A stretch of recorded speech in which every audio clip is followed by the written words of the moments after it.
L'appareil repose sur la table, silencieux, presque ordinaire. Son boîtier en métal usé, ses boutons fatigués. Mais ce qui le rend étrange, c'est l'image qu'il projette à chaque prise de vue. Une scène du futur proche, une tragédie imminente. Au début, il ne s'agit que de petits incidents, des éclats de verre, une chute, une fumée lointaine.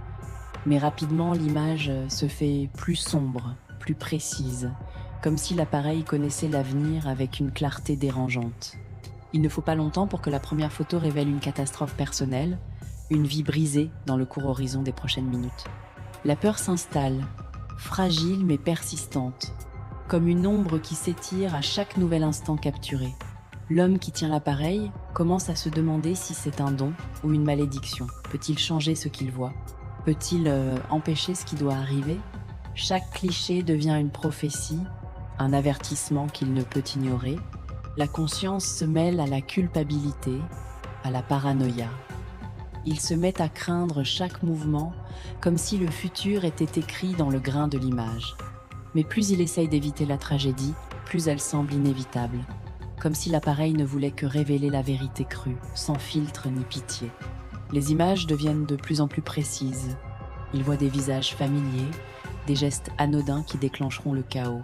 La frontière entre le présent et ce qui va venir s'efface, comme si l'appareil brisait le voile de l'avenir, exposant la réalité brute.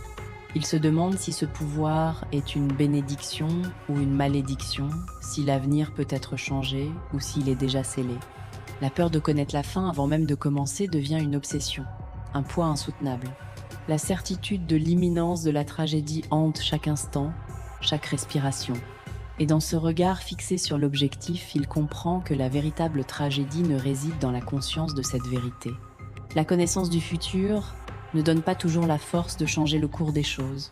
Parfois, c'est la peur de voir qui nous condamne. Le regard fixé sur l'invisible, sur ce qui va arriver, sans possibilité d'échappatoire. Merci d'avoir partagé ce cauchemar. À très vite dans l'ombre du prochain secret.